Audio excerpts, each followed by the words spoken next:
Right guys, welcome back to the Regal Gentleman YouTube channel. Today we've got Harj in the chair. How are you doing, man? Nice to meet you, mate. Good, nice to meet you too, mate. You well? You alright? Yeah, not bad. How are you? Good, I'm very well, man, very well. So, what's the plan? What are we doing today? So I've been getting my head shaved quite a lot, so like a 0.5 or a skin fade and then like a 4 on the top. Okay. I kind of want to grow it out so I can do stuff to it. Nice, yeah. But cool. short back inside still. Still, yeah, cool, And cool. then like a crop or a, you know, something just short, messy. Do you have an end goal? Have you got a style that you saw, or? It's like a grown out sort of shaved head. Yeah. Okay, know? yeah, that's cool. Yeah, it's a very good. I love that haircut. Yeah, I know Bit exactly messy, what you mean, yeah. but clean as well. Yeah, of course, yeah. Okay, cool. And how long ago did you have this haircut done? So, what was the last actual haircut you had? Yeah. Last one was the sides and the back. Okay, because the top's just been growing out. And the top's just been growing out. Right, yeah. Okay, cool, yeah. Because it is, as you can see, it's all still quite one length on the top. You know what I mean? Yes. So with yours, I think I've got a slight problem because I feel like the top's been heavily thinned out with thinning scissors. Yes, because it's very frayed and at the back here, and it's standing up, right? Which it probably would do at this length anyway, but it feels like you can sort of, if you put your fingers to it, you can see where you've had the thinners put into it because it's very frayed, and that's what thinning scissors do on your texture hair. They fray the ends. Yeah. Which at this length is a bit too aggressive when you're trying to achieve a different look. Yeah. So we're gonna have to grow it out a little bit more. Cool. All right. Now the best thing I would say is when you are going for a new look from a shaved head, is growing it for as long as you possibly can on the top. Right. Then getting it cut into the shape that you want. Okay. So I think if we try and keep as much length on the top as we can today, I don't know whether I'd even try and thin this out because it does feel very thinned out still. The front doesn't, but the back does. I think it'd be quite a difficult thing to try and thin out because I don't know how much it would change. Yeah, I mean, I don't like getting my hair thinned out using that. You don't know. I would never use them on your texture hair. Yeah. But it feels like it looks as though that's what's happened last time because you can see by the ends are very frayed. And if that was shaved, if that was cut just on the back and sides, that wouldn't happen on a clipper work. Clipper work would be all blunt all the way over. That's all I can kind of tell. Yeah. So yeah, that's. I think we just need to grow it out a bit more on the top. But I think by putting a shape into the back and sides today would look really nice. And maybe we'll just break that front up as well to give it a bit more. Yeah, I mean, a bit more shape through there. Because my hair sticks kind of straight out. I don't like it when it's poking like straight. Yeah. Usually I get this a bit shorter. But back and sides wise, what length do you want to go down to? I'm comfortable going really short. I mean, usually I get like a 0.1 or a 0.5 and then like on the edges get a skin fade. Okay, yeah. So I mean, do you want to do the same thing again? Yeah. All right, cool. I'd probably recommend as well, with the back and sides, if I just look at your face shape, I would probably recommend going high and tight because you can get away with it. Okay. I think, see the way, so that on the back and sides there, that dictates how high you go with clippers. Yeah. That's the way I look at it. On mine, if you look at my face shape, I put mine on, mine comes out at an angle. You see like that? Yeah. So that's why I've gone for a taper, because it kind of creates that shape on mine. And mine's a couple of weeks old now, but if you look at yours, based on the same place, yours is completely straight. Yeah. So I think we're better off going for something where the blend's higher. Yeah. That way it would actually make the top look longer and it would actually fit your face shape more as well. Oh, okay. So cool. I think that looked quite nice. So nice. I'm not saying like take the half really high. I just mean as the blend becomes higher, like more than leaving it too low, you can actually take a blend a bit higher up for you. And I think that would actually help because through the back here, it is quite high up. Already. Yeah. You can still see that your last haircut, you can see it's very rounded here. So I think we can try and work on the head shape a bit more, and that would actually change the look as well as it grows out. My actual hair thinning out? No, it's not. No, it would be, if it was your hair thinning out, it would be scalp exposure, but it's not. It's the ends of the hair that's thinned. Oh, okay. So if you just do it for me, right? If you just pinch and just move your fingers across the head, do you feel how frayed it is? Yeah, I see what you mean. Grab your fringe. Yeah. That's how you can tell. That's not your hair, because at the bottom of your hair texture is not like that. It's just the ends. And what happens there is what a lot of people do, they'll get a pair of thinning scissors like this. I won't do it, but I'll show you. And they'll go. Yeah, people tend to use that a lot on mine. Yeah, on your hair, yeah. Because instantly it works, but it doesn't grow out well. There's a better way of doing it. Yeah. You know what I mean? So the reason why I don't use these, not because of, well, there's two reasons I don't like using them on most hair textures. It works well in mine because it's straight. Like these were made basically to create a very jagged finish, right, in straight hair. Right, you'd never use these on curly or wavy or anything like that, right? They were made more for straighter hair, right, to give that jaggedy finish, to add texture. The texturizing scissors are not thinning scissors. We've turned them into thinning scissors. They're actually originally texturizing scissors, okay? So when you cut into the hair like this, number one, you leave a very blunt line of thinned out hair because they're all different size teeth. So you can get some that take out, 80% of the hair, some that take out 20% of the hair, 30% of the hair. These take out 30% of the hair, right? So these ones will just thin out the hair essentially to what you want, but in a very, very straight line, which doesn't always go out well. But not just that, if you look at the blade, so the bottom blade I can't really run my finger on because it would cut me, because they're very sharp. But here, I can run my finger across it.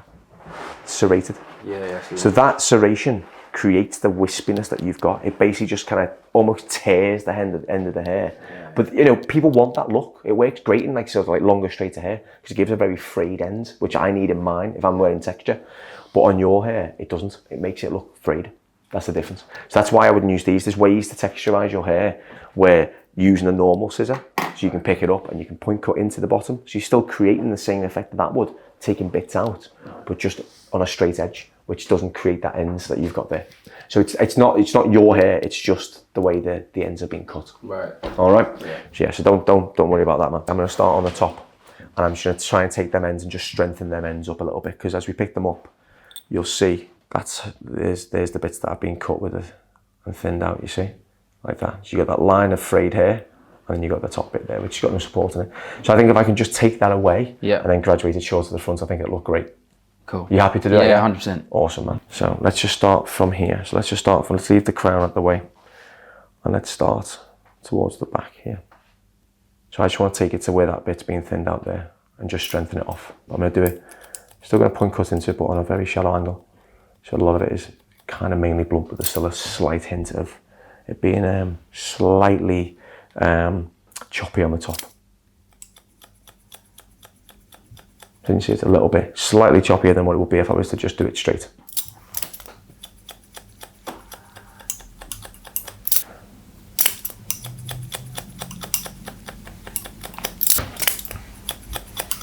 And with this one, more than what I would normally do if we were doing say like a longer top, you always tend to create the shape on the top by leaving the front longer, because as you can see, obviously the head curves around. You can see it all curves around like that. So we want to try and obviously we need to follow the head shape today on the top for Harj, and then obviously we're following the head shape on the sides and the back as well. So we're going to create a very nice balanced short haircut for him, more than just doing a rounded shape. We're going to keep the sides nice and high and tight, which will square it off towards the jawline, but then we'll follow the head shape at the top. So as I'm getting to here now, to the hairline, I'm bringing my fingers forwards like so. So I'm working around, and then what I'll do is I will just scissor over comb the front, take that nice and short, give it a very nice short choppy fringe, show off that, strengthen that hairline, and then, you know, if you fancy going out from that, you can. I've got my guide from underneath where it's been thinned, and I've also got the guide from the left hand side. So I'm working to this guide here. As you can see, just on this angle, I'm not going to follow it too far around. I'm going to start here and then I'm going to go completely straight. So I still want to keep a squarer shape in this haircut, even though we are going for that crop effect. I don't think we're doing it too round would help.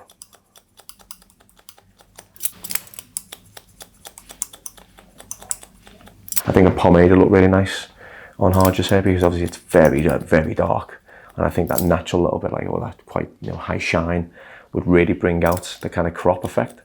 I used to always do that on anyone like with really, really short hair. I used to always use like a very soft pomade, and it would just kind of show off the blend a lot more, because when you've got very dark hair, you can't always see a blend that well. You know, I remember that was a problem I used to have before my hair went like white. I think by just putting a bit of a light reflecting product on through the top, it just really shows off everything about the haircut when it's short. So I think I'll probably use that at the ends as well. But again, I'll speak to Harj as we get along, and we'll see if he's cool with that, or if he'd prefer to leave it with nothing in, you know. It is up to him. I'll leave it to your judgment, mate. Into my judgment? Yeah. All right, it's always nice to hear, mate. It's just something that you don't have to do every day, but if you want to spruce it up a little bit, you can, you know. Now I'm just working vertical now. This is just taking away, this is what like the guide in for the clippers. As you can see, not much is coming off, but I'm still just taking them ends off anyway, just to create that shape, like so. So how high do you think you can go with the clippers on my shaped head? How high? Yeah, fairly high. Yeah, fairly high, almost like just below the round of the head on yours. So you can get quite a high blend, yeah. So you still want to have like the low skin around the bottom, that's cool, still stick to that, but everything else within the blending, take that a bit higher up, and that'll work really nicely. So I take the one a bit higher, take the two a bit higher, take the half a bit higher, and you'll see the difference in the top.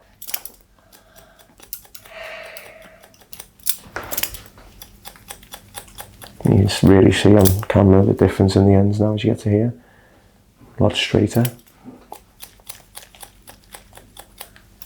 And working back now, just above the round of the head, same angle, Just missing out that corner so I can create a nice square shape in the haircut.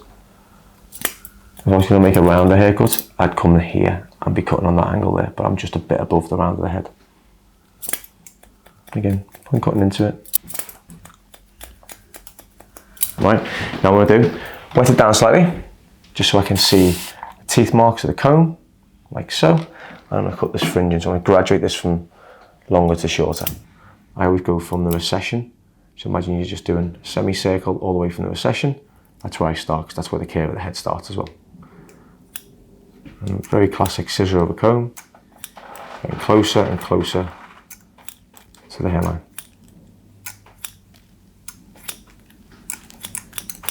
Finish off.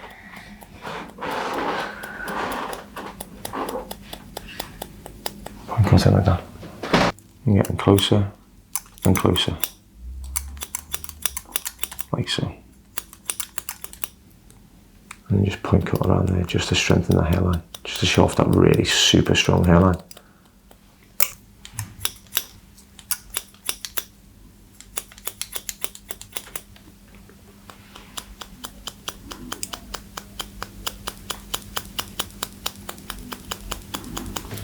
And just a bit of cross check.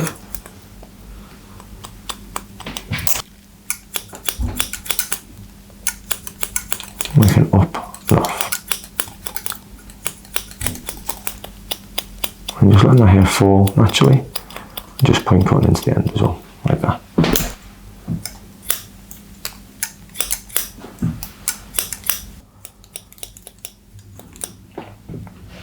And then we just strengthen up the hairline, like so.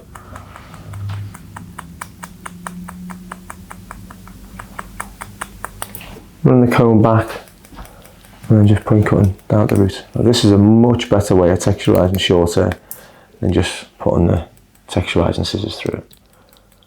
Scatters it around, it's never the same height, there's never a straight line. Everything just gets scattered, but you're still removing length, as you can see. It's no quicker or slower than if you would just get a thin scissor and you run it through. Now, I'm going to blast this off. A bit of salt spray just through the top, a little bit.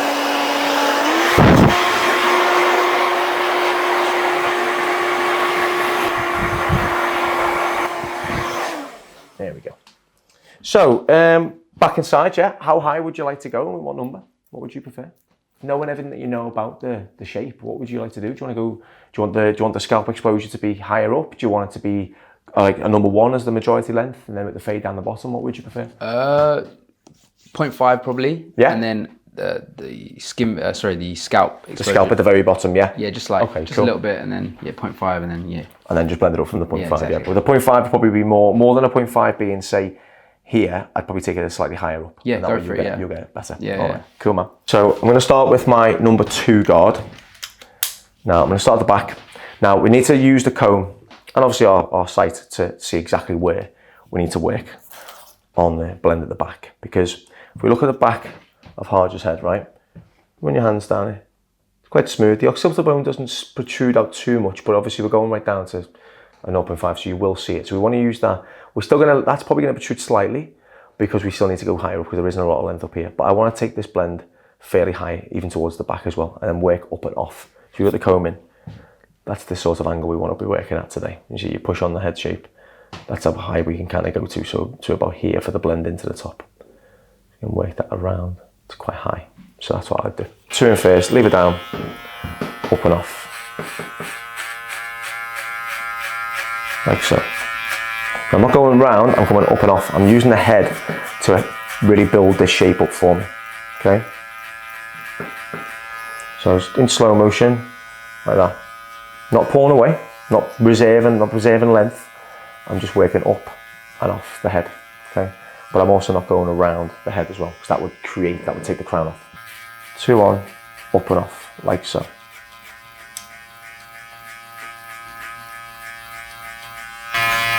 I'm using the head shape to create that blend. Because we can, right? It doesn't work on everyone, but for Harj's head shape and face shape it does. So I can use that. There we go. That's how high we can go on that. So we can work all of our descending grades up into that length there, and that'll create a nice leanness into the face, because you can see already you're creating a bit more of a squarer shape than what it would be rounded. If we'd have took it right off, it would have created a rounder effect. But by keeping that little bit of blending in there, and obviously when we create it ourselves, when we transition it into this bit, there'll be a slight little corner. So mirroring this side now, tilt the head over so I can see it a bit more, and then just working it up and off, like so.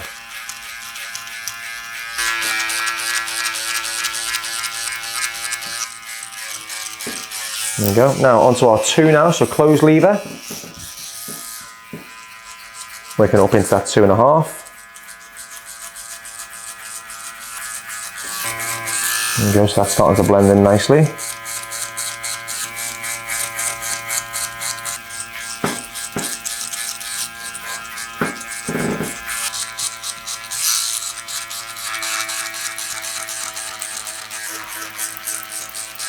There we go. Now, 1 guard on, like so. Same again, so just repeat the same method, okay? Working up and off the head, okay? And this will create a nice graduation into the top and also into the 2 and the 2.5 as well.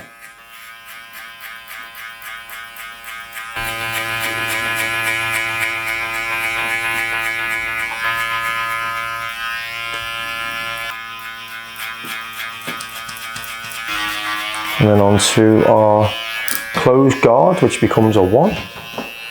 Yeah, starting a little bit lower down, still leaving hair in there because I'm going to do a 0.5 too. In, flat, so anchor, and then keep it going as it is. What that's doing is seamlessly blending in the 1 into the 2, and it's also maintaining the same transition guide at the top as well.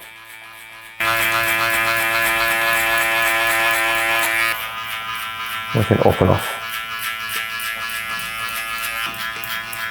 So tilting the head over slightly, it allows me to work up and off. If his head was over this way and I was going up, I'd be taking off the corner. Head's too far over, it'd be going too low down. So just a little bit off center allows me to still keep the same angles that I need.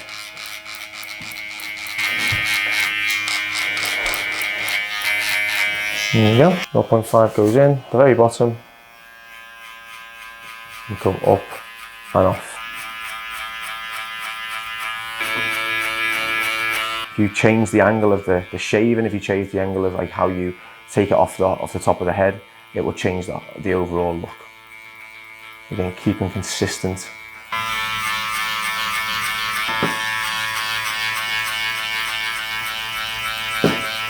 Like that, up and off.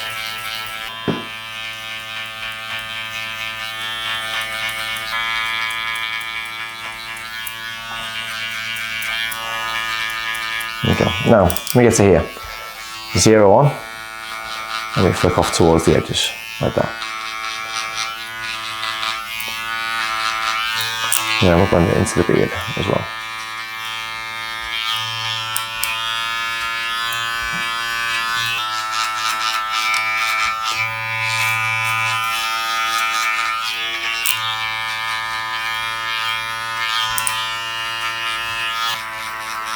We're just adding that nice little tapering down to the bottom. And then we'll also finish off with the minis and the foils as well, just to get that really, really crisp edge as well. Now this is just between the 0.5 and the 0, so this is like a 0.25. I'm just using that just to very lower down, just to blend in that 0 to the 0.5.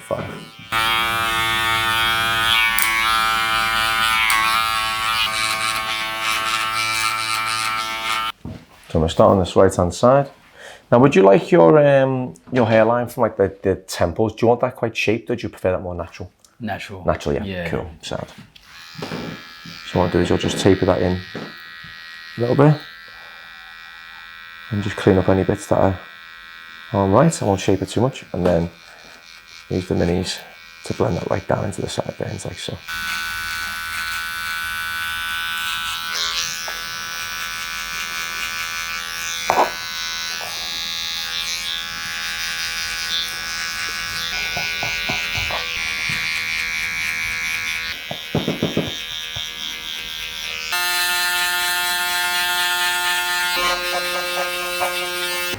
Right, so to finish off, I'm going to start the blending in now. So from the back, I'm going to work it up, and I'm trying to keep the head shape in as well. So starting from here, I'm going to take a bit off that crown, because it looks quite long.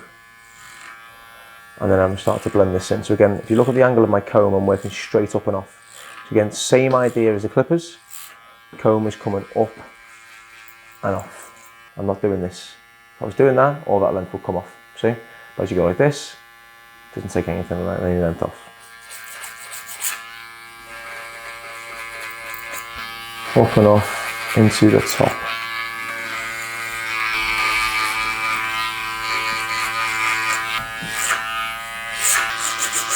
Never once am I bringing them teeth round, because that will change the whole shape.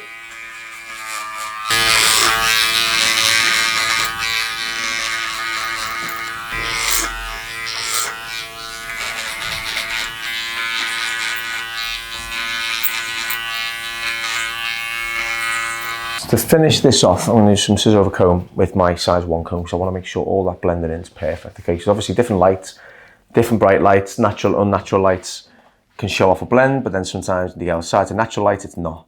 So I'm just going to use some scissor over comb now to perfect in the blend.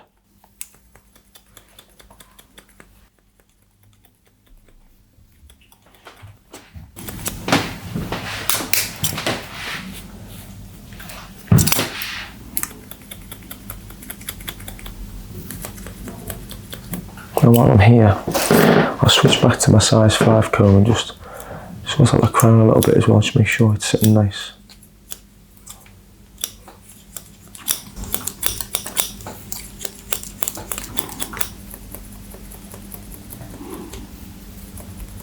You can see the speed of my scissor compared to the comb, like 2 or 3 times the speed of when I'm moving the comb up to how many times I'm closing the scissor. I create a more seamless finish, again mimicking a clipper. So I could continue going over like this, it wouldn't make the slightest bit of difference, right? See? Not take any more length off.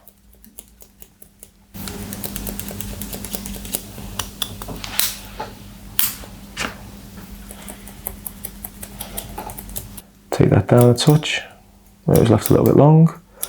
Point it into this little bit here. Just a tiny bit. And then just bring this over the crown and make sure any little long bits taken off like that. And that is it done, mate. As you can see, nice. The difference in the shape now, you can see you've got that little slight squareness in there. It actually balances right out into the face shape. And you can go this out into something, or whatever you want to do with it now, mate, to be honest. But you've got that nice little bit of texture sitting through there now. So even without anything in it, you've still got a little bit of movement. But hopefully the ends will grow out a little bit better as well, because they're not frayed anymore. Yeah. Is that all right, yeah? Yeah, looks good. Cool, man. Thank you very much. Would you like me to put a little bit of product in to show you how you can just kind of ruffle it up a little bit, yeah? So I'd always use a water-based pomade. It's always the best one to use, okay? I'm going to use this one. So about that much, okay? You don't need an awful lot. And that's the sort of finish you get. So you get shine. The high shine, like that, right? So what you do is, here's a bit towel dried or dry, whatever. I mean, it'll dry so quickly anyway. What you do, start from the back, and you just do that. Right, just from the crown. And all that will do is just bring out a texture, and when the light reflects off it, you'll see the hair moving about at whatever length it's at. Because otherwise, if it was too dry or matte, you wouldn't see any movement. It would look completely dry, right? And all this will do is, in different lights, it will show off the little bit of texture we've put in there, like so. Now, whatever you've got left on your hands, if it is left, literally put it over the back and sides and show off that blend more. And when the light reflects off the fade, it looks even sharper. That's a good little tip, I always find. But it just gives you a little bit of something. It just shows off a little bit of texture in the hair. Nothing major, just shows that you've got a crop and you've made a bit of an effort with the top. I think that's the way what it does, really. That's it. Nice. It's nice, isn't it, man? Yeah, it's good, man. I like that, man. And then you can grow that out into something nice. Yeah.